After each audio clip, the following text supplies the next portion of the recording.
105 Raw FM Your Lifestyle masih dari kawasan Jalan Jenderal Sudirman nomor 219 Kota Padang, Sidimpuan. Rekan Raw masih ada Sri yang menemani ruang dengar Anda pastinya di sore hari ini. Dan di edisi Jumat 19 November 2021. Oke, sekarang sudah menunjukkan informasi pukul 17 lewat 10 menit. Dan itu artinya kita hari ini ada yang spesial ya rekan Raw. Penasaran? Waduh, jangan dong ya. Kamu bisa cek live Instagram kita ataupun live Facebook kita. Nah, kalau di live Instagram kita itu di @rawfm Padang Sidimpuan, sementara live Facebook di @rawpadangsidimpuan. Dan di Studio Raw FM sudah hadir narasumber yang mengisi acara kita di sore hari ini, yaitu belajar di udara dengan tema kenalan dengan SMA Negeri 2. Oke, baik. Langsung saja kita sapa. Assalamualaikum warahmatullahi wabarakatuh. Selamat sore, Pak. Waalaikumsalam warahmatullahi wabarakatuh. Iya, baik. Dengan Bapak Derajat Daulay. Oke, baik. Dengan Bapak Derajat Daulay. Oke, gimana kabarnya sore hari ini, Pak? Alhamdulillah, sehat walafiat. Alhamdulillah, baik. Mungkin sebelum kita mulai, ada yang mau disapa atau disalam-salam dulu, Pak? Oke, baiklah kepada seluruh pemirsa Kota Sidimpuan, terutama keluarga besar SMA Negeri Padang Sidimpuan. Pada sore hari ini, saya Derajat Daulay, Kepala SMA Negeri Padang Sidimpuan, akan memperkenalkan sekolah kita ke seluruh masyarakat Kota Padang Sidimpuan. SMA Negeri 2 Padang Sidimpuan, maju, unggul, smart. Oke. Asik.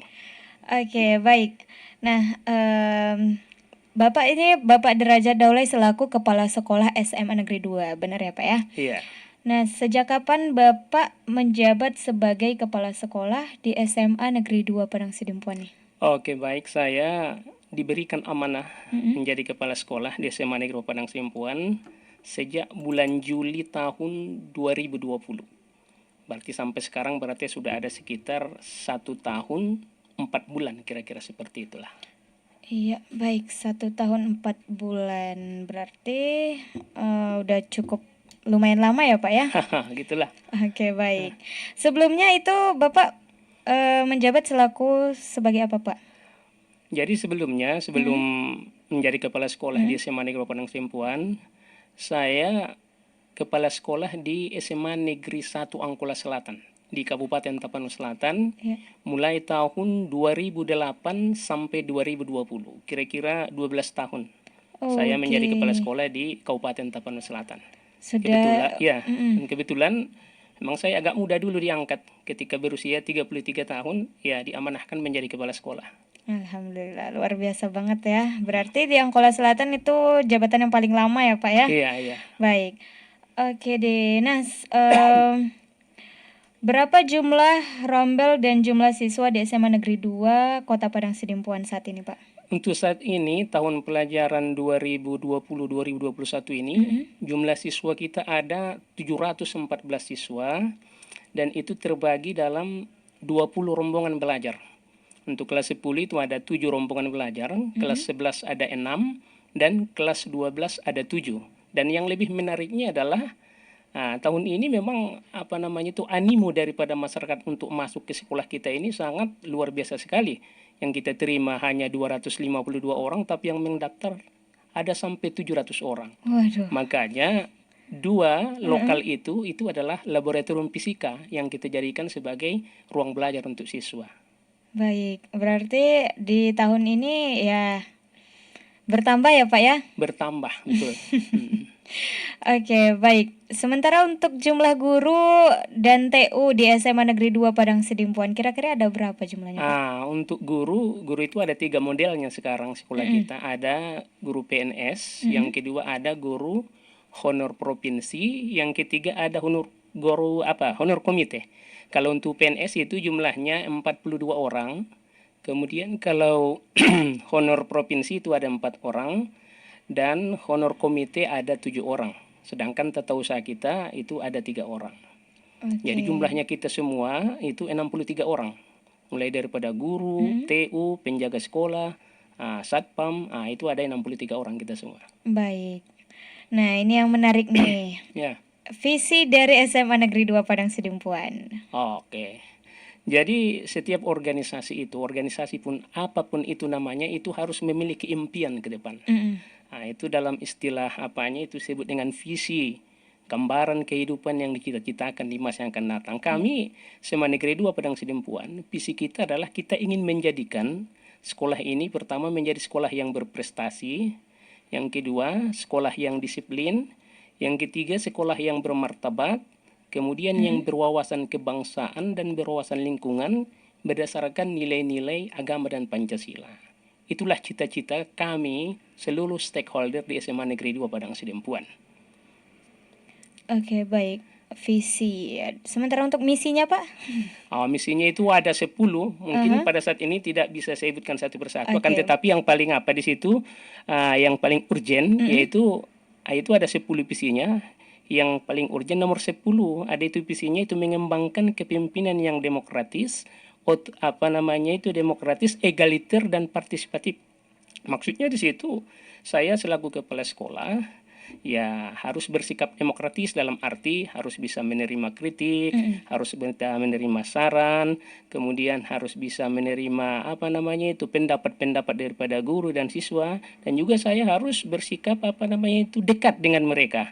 Dekat dengan siswa, dekat dengan guru, sehingga saya tahu apa permasalahan-permasalahan yang dihadapi mereka dengan sebenarnya di lapangan. Nah, itu. Iya, baik. Nah, kita kembali ke visi lagi ya, Pak ya. Ya. Nah, visi kira-kira upaya apa yang dapat Bapak lakukan untuk mencapai visi tersebut, visi SMA Negeri 2 tersebut? Iya, jadi saya katakan tadi visi kita pertama kita menjadi sekolah yang berprestasi, kan begitu. Sekolah yang berprestasi itu maksudnya di situ semuanya harus berprestasi. Kepala sekolahnya harus berprestasi, gurunya harus berprestasi, dan siswanya juga harus berprestasi. Khusus siswa, prestasi yang kita kembangkan di sekolah kita adalah prestasi yang bersifat akademik dan non-akademik. Maksudnya di sini adalah semua potensi daripada siswa itu harus bisa kita gali. Karena tidak semua siswa itu pintar secara akademik. Ada juga dia pintar di olahraga, pintar di tari, seni, dan lain sebagainya. Semua bakat-bakat mereka harus kita kembangkan. Kemudian kalau disiplin yang kita terapkan di situ adalah disiplin 4 itu disiplinnya. Pertama, disiplin waktunya. Yang kedua, disiplin berpakaiannya. Yang ketiga, disiplin belajarnya. Yang keempat, disiplin mengajarnya. Khusus disiplin waktu, kita itu masuk jam 7.30.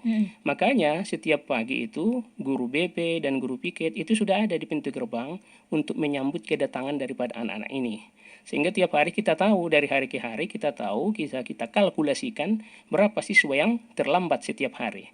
Sehingga bisa kita buat kurvenya, apakah naik atau turun, itu untuk disiplin. Dan untuk berwawasan kebangsaan dan lingkungan sudah tentu anak-anak ini dalam kegiatan-kegiatan di sekolah, ada kegiatan paskas, kegiatan pramuka, dan lain sebagainya, itu adalah untuk mengembangkan rasa nasionalisme mereka. Begitu juga dengan berwawasan lingkungan. Misalnya kalau sekarang kita pergi ke sekolah, pasti sudah ada di situ guru dan siswa yang ikut membersihkan atau mempercantik taman kita di SMA Negeri 2 Padang Sidempuan. Oke, baik. Nah, ini ada komentar dari SMP Negeri 3 Padang Sidempuan. Iya. Nah, dia ini bertanya nih, Pak. Rata-rata siswa di SMA Negeri 2 diterima dari SMP mana saja? Jadi kan untuk masuk ke SMA Negeri 2 Padang Sidempuan itu ada 4 jalurnya. Iya. Pertama itu jalur prestasi. Itu jalur prestasi itu 30% diambil itu. Jadi jalur prestasi ini adalah mereka-mereka yang memiliki nilai yang bagus ataupun dia memiliki prestasi ketika di SMP. Yang kedua ada jalur zonasi. Jalur zonasi itu adalah dilihat dari kedekatan rumah siswa ke sekolah. Semakin dekat rumah siswa ke sekolah, dia lebih diprioritaskan untuk masuk ke sekolah kita. Yang ketiga ada namanya jalur afirmasi. Itu adalah mereka-mereka atau anak-anak kita yang berasal dari keluarga miskin, yang dibuktikan dengan kartunya. Ada kartu PKH-nya, ada kartu program Indonesia Pintarnya, dan yang keempat adalah itu bagi anak guru ataupun pegawai-pegawai yang pindah tugas ke Sidempuan ini. Jadi dari pertanyaan itu Nah, dari SMP mana yang paling banyak? Mm-mm. Sudah tentu dari SMP 3 dong. Karena SMP 3 lebih dekat. Nah, jarak pagarnya saja dengan SMA Negeri 2 Padang Sidempuan. Nah, itu. Oke, sudah terjawab ya untuk Anda tadi yang bertanya melalui akun SMP Negeri 3 Padang Sidimpuan. Baik. Dan ini tentang ekskul nih, Pak. Ya. Ekstrakurikuler. Kira-kira sudah berapa banyak prestasi yang diraih oleh SMA Negeri 2 sejak tahun 2020 sampai dengan 2021 sekarang? Iya, jadi seperti yang saya katakan tadi, makanya dalam pendidikan itu ada istilah all children are born genius. Semua anak itu dilahirkan jenius. Maka setiap anak itu kan ada bakat-bakat tertentu. Jadi sudah tentu bakat-bakat mereka itu harus bisa kita kembangkan. Makanya kalau kita lihat dalam Undang-Undang Sistem Pendidikan Nasional, Undang-Undang Nomor 20 Tahun 2003, tujuan pendidikan nasional itu sederhana sekali itu. Tujuannya adalah berkembangnya potensi peserta didik. Jadi kalau sekolah itu tugasnya sebenarnya cuma itu, bagaimana supaya potensi peserta didik ini bisa dikembangkan.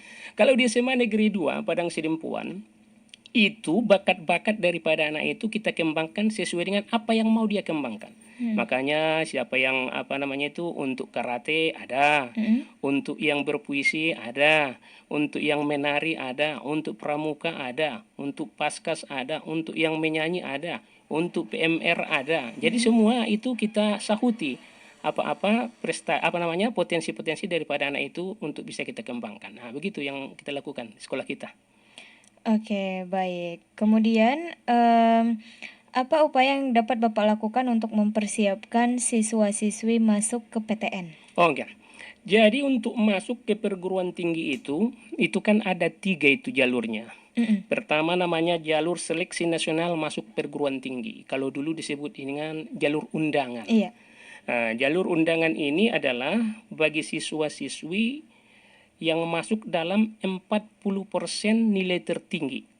Nah, itu. Karena kita SMA Negeri 2 ini akreditasinya adalah akreditasi A, maka pemerintah itu memberikan jatah kepada kita 40%. 40% dari kelas 12 itu bisa kita ajukan untuk masuk ke perguruan tinggi melalui jalur undangan. Yang kedua ada namanya jalur ujian tertulis atau UTBK. Dan yang ketiga ada jalur mandiri. Upaya yang kita lakukan di SMA Negeri 2 Padang Sidempuan adalah kami itu senantiasa menjalin hubungan dengan alumni. Alumni SMA Negeri 2 Padang Sidempuan itu kami ajak untuk berdiskusi. Misalnya, bulan-bulan ini misalnya kami sudah melaksanakan komunikasi dan diskusi secara virtual dengan alumni-alumni kita yang dosen di UI, dosen di ITB, dosen di UGM, dosen di Unimed, dosen di USU, bahkan yang di Perancis pun dia mengambil doktor jadi Perancis. Kita berkomunikasi dengan mereka. Mereka akan mengkaji dan menganalisa anak-anak yang mau masuk ke perguruan tinggi ini. Setelah kami berikan nilainya semua, mereka akan mengkaji di mana yang mau kita salurkan prestasinya ini, ke jurusan mana dia nanti kalau masuk ke perguruan tinggi. Karena kita harus tahu banyak anak ini yang mengambil jurusan di perguruan tinggi berdasarkan keinginannya, bukan berdasarkan kebutuhannya. Kemudian yang kedua adalah kita itu melakukan 4 bimbingan belajar di sekolah kita. Pertama, bimbingan belajar yang mau masuk ke perguruan tinggi umum. Yang kedua, bimbingan belajar yang mau masuk ke TNI Polri. Yang ketiga, bimbingan belajar yang mau masuk ke sekolah kedinasan. Seperti ke IPDN, ke BIN, dan lain sebagainya. Dan semua ini adalah kita bekerja sama dengan alumni. Alumni lah yang memberikan pencerahan, alumni lah yang memberikan perhatian, dan juga alumni yang menunjukkan jalan kepada anak-anak kita ini, sehingga mereka lebih tahu mau kemana nanti mereka yang paling pas apabila sudah masuk ke perguruan tinggi. Itulah yang kita lakukan supaya anak-anak kita ini semakin banyak masuk ke perguruan tinggi bagi mereka yang mau melanjutkan. Itu. Oke, baik. Nah, semakin menarik sekali ya. Kita akan membahas banyak lagi, tapi kita break dulu sebentar. Jadi jangan kemana-mana rekan Rau, tetap di 105 Rau FM, Your Lifestyle. Dan untuk Anda yang ingin bertanya, masih kita persilahkan. Boleh melalui via chat WhatsApp atau seperti tadi, boleh melalui kolom komentar live Instagram kita ataupun live Facebook kita. So just stay. 105 Raw FM Your Lifestyle masih dari kawasan Jalan Jenderal Sudirman nomor 219 Kota Padang Sidimpuan. Rekan Raw masih ada Sri dan juga bersama Kepala Sekolah SMA Negeri 2 ada Bapak Derajat Daulay. Pastinya yang mengisi acara kita di sore hari ini. Nah, bareng SMA 2 ya. Jadi untuk anak-anak SMA 2 skui bergabung. Baik, kalau gitu tadi kita sudah membahas seputar PTN ya, Pak ya. Ya. Nah, lanjut ini tentang prestasi. Prestasi apa yang didapatkan SMA Negeri 2 Padang Sidempuan sejak Bapak menjabat di sekolah tersebut? Oke, baik. Jadi sejak saya mulai bulan Juli 2020 sampai sekarang, itu sudah banyak prestasi yang sudah kita dapatkan dari apa yang disampaikan oleh Wakasek Kesiswan kepada saya. Tahun 2020 ada 175 medali yang kita dapatkan. Dan tahun 2021 itu ada 178 medali.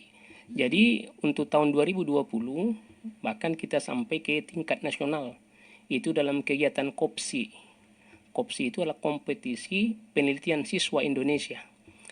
Siswa kita atas nama Derek sama si Iqbal Solihin itu masuk ke tingkat nasional dalam kegiatan penelitian. Kemudian tahun 2021 ini kita untuk tingkat Kota Padang Sidempuan, kita ada 6 medali dalam Olimpiade Sains tingkat kabupaten. Kemudian tingkat provinsi kita juga masuk dalam mata pelajaran astronomi sampai ke tingkat nasional atas nama Jamie Evander Ghazali.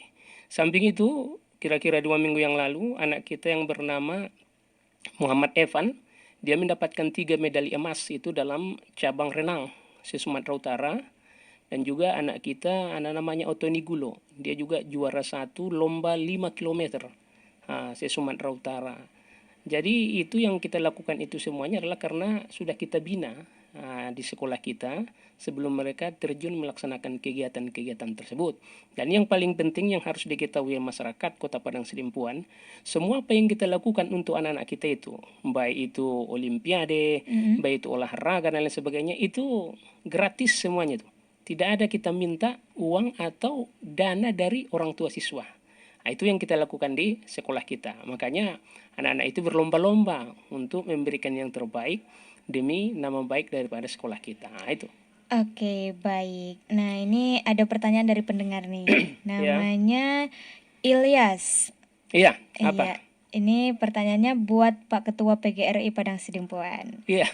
Ekskul di SMA Negeri 2 apa aja ya? Oke, tadi udah saya sampaikan. Kebetulan saya juga ketua PGRI di Padang Sidempuan Utara. Eskulnya itu banyak sekali. Ada itu olahraga, ada. Untuk bulu tangkis ada, tenis meja ada. Saya katakan tadi, untuk pramuka ada, untuk paskas ada, PMR ada, rohis, rohbut, roh kris untuk yang beragama Islam, Buddha dan Kristen juga ada, kita buat semuanya ekstranya. Jadi sekarang anak-anak itu tinggal memilih mau di kegiatan ekstra mana yang bisa dia berkembang atau dia bisa melejitkan apa yang menjadi bakatnya. Itu. Iya, Oke. baik. Ilyas sudah dijawab kembali oleh Pak Derajat ya. Baik, kalau gitu ini lanjut kita ke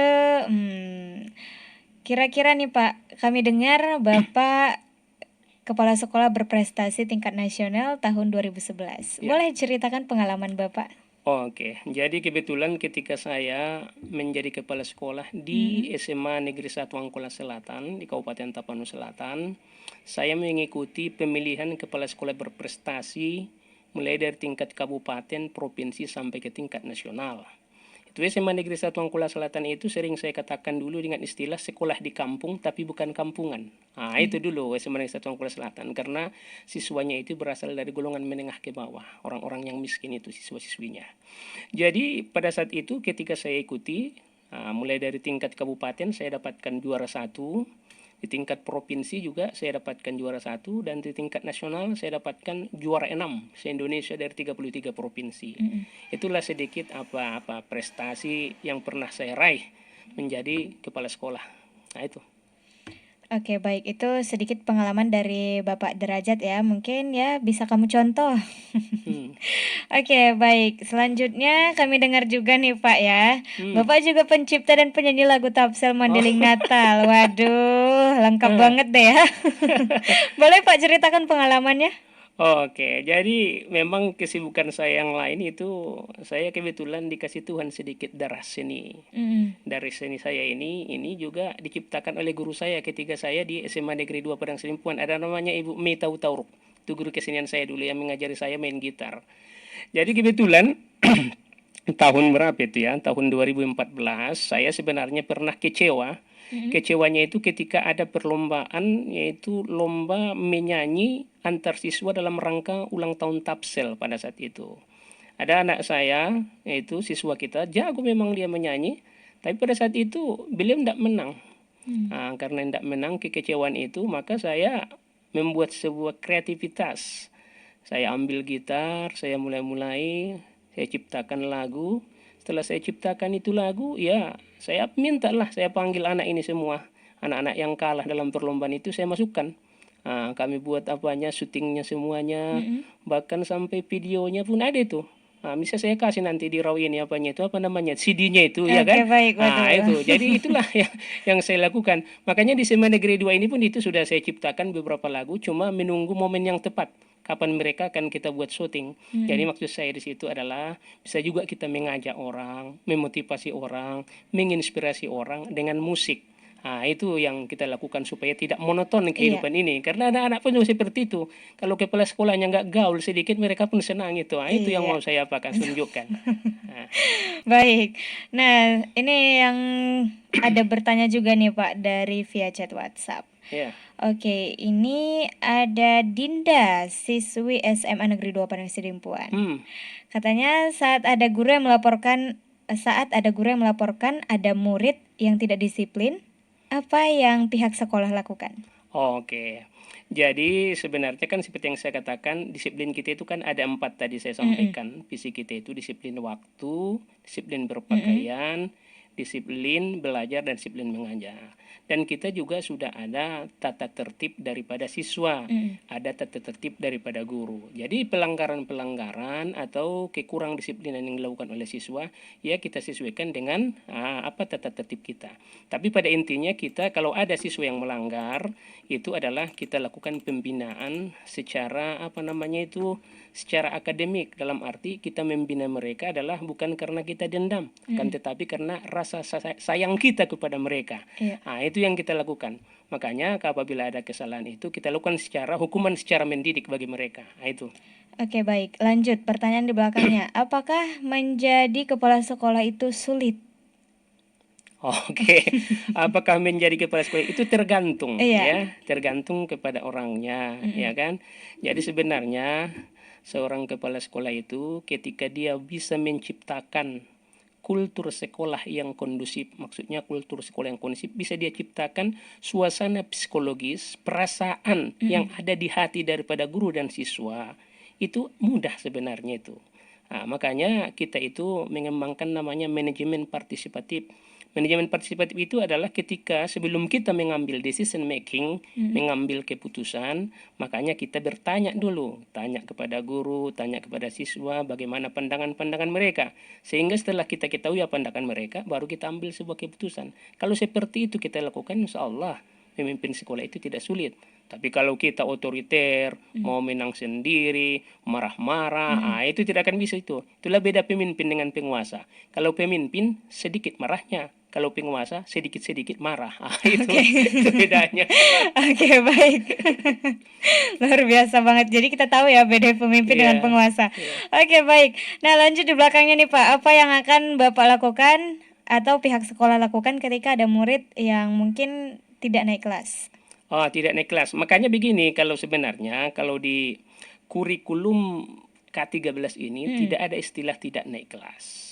Jadi kalau tidak naik kelas dia, makanya kalau dia tidak naik kelas berdasarkan nilainya, maka dibuat namanya remedial, diremedi dia supaya dia tuntas.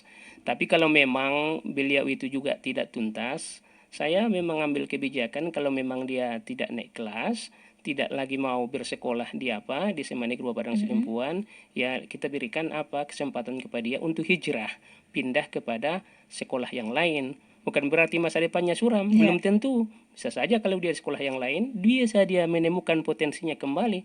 Dan bisa juga orang yang seperti itu menjadi sukses. Misalnya Abdurrahman Wahid, presiden kita itu, mantan presiden kita itu, 2 kali tinggal kelas dia itu, tapi dia bisa menjadi presiden. Jadi orang yang tinggal kelas itu belum tentu masa depannya suram. Masih banyak kesempatan apabila kita mau berubah. Nah, begitu. Iya, betul. Ini salah satu motivasi ya dari Bapak Kepala Sekolah SMA Negeri 2 untuk Anda yang mungkin saat ini ya berada di posisi itu. Baik, kalau gitu rekan Rau, kita sepertinya break dulu sebentar. Jadi untuk Anda yang masih punya banyak pertanyaan, boleh silakan bergabung dengan kita melalui live Instagram atau mungkin di live Facebook kita, dan bisa juga melalui via chat WhatsApp 0822 99996105. And just stay in 105 Raw FM, your lifestyle. 105 Raw FM, your lifestyle, masih dari kawasan Jalan Jenderal Sudirman nomor 219 Kota Padang Sidempuan. Rekan Raw, masih ada Sri yang menemani ruang dengar Anda bersama Kepala Sekolah SMA Negeri 2, ada Bapak Derajat Daulay. Baik, dan kalau gitu ini di segmen ketiga ya rekan Rau, kayaknya Sri ambil satu pertanyaan terakhir lagi. Nah, sebelumnya nih Pak, sebelum ke pertanyaan dari pendengar, apa sih harapan Bapak tentang situasi dan kondisi pendidikan di masa yang akan datang, khususnya untuk Kota Padang Sidempuan? Oke, baik. Harapan saya adalah pertama, bagaimana kita semua ini di Kota Padang Sidempuan ini lebih memperhatikan anak-anak ataupun siswa-siswi yang memiliki bakat dan prestasi. Itu harus kita kembangkan. Maunya ke depan kita ini adalah kita mempromosikan seseorang itu berdasarkan prestasinya, bukan berdasarkan relasi, apalagi berdasarkan materinya. Nah, itu prestasi. Kemudian yang kedua adalah harapan saya, bagaimana supaya di Kota Padang Sidempuan ini perlombaan-perlombaan yang dilakukan, baik dilakukan oleh perguruan tinggi, yang dilakukan oleh pemerintah kota kita, itu terstruktur dan sistematis. Dalam arti, jangan sampai kita membuat kejuaraan antar siswa secara tiba-tiba mendadak.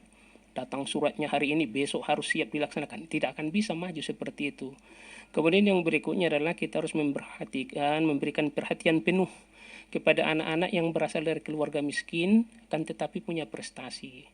Maunya anak-anak yang seperti ini kita berikan perhatian penuh.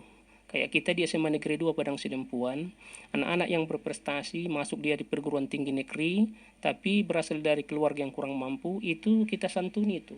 Alumni kita mulai dari Sabang sampai Merauke itu memberikan bantuan. Bahkan tempat kosnya saja pun mereka persiapkan itu. Jadi hal-hal yang seperti ini harus kita lakukan, sehingga pemerataan kesempatan memperoleh pendidikan yang bermutu itu bisa didapatkan oleh semua orang. Tidak ada diskriminasi di dalam pendidikan. Itulah harapan saya untuk pendidikan kita ke depan.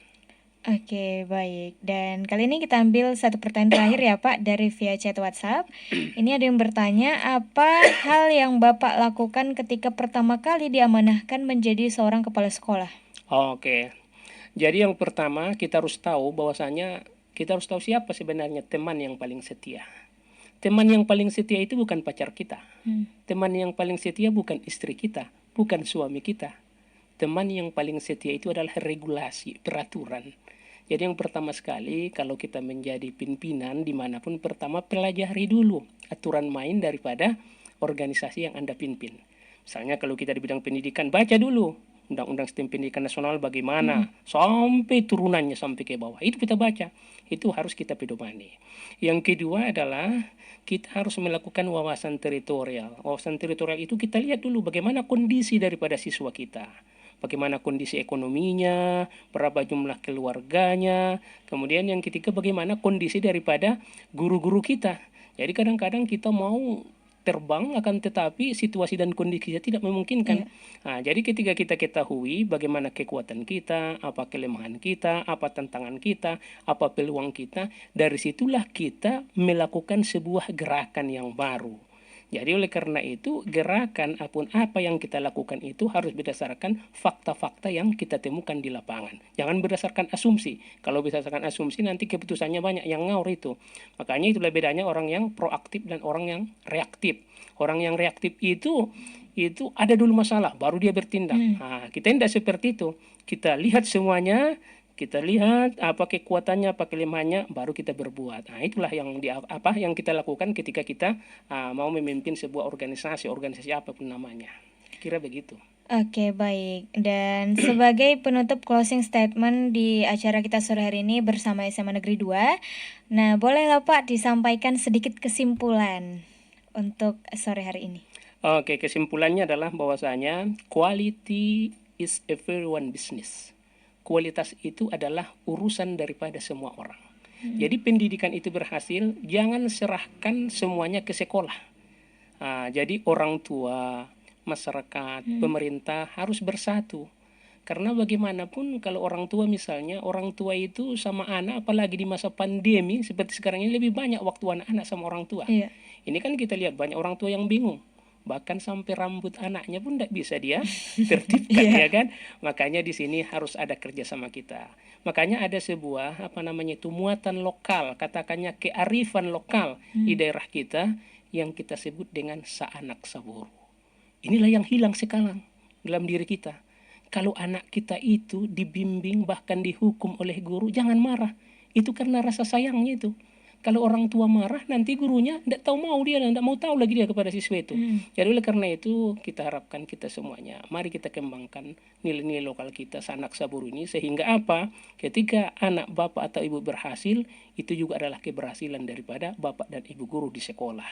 Jadi ke depan, maka kita harus menciptakan kembali. Kalau di masa yang lalu kita punya Jenderal Abdul Haris Nasution, kita punya Adam Malik, kita punya Hasrul Harahap, kita punya Panusunan Pasaribu dan lain sebagainya. Harus kita lahirkan kembali dari generasi-generasi di Padang Sidempuan ini yang bisa menggantikan mereka. Sehingga semakin banyak nanti orang-orang dari kota Padang Sidempuan ini bukan hanya berkiprah di tingkat daerah, di tingkat nasional pun mereka bisa memberikan nama baik bagi kota kita ini. Dan yang terakhir akan saya sampaikan dengan sebuah pantun. Pantunnya seperti ini. Mulakea mutu pargarutan, tutuakun dilewati mi batuna dua.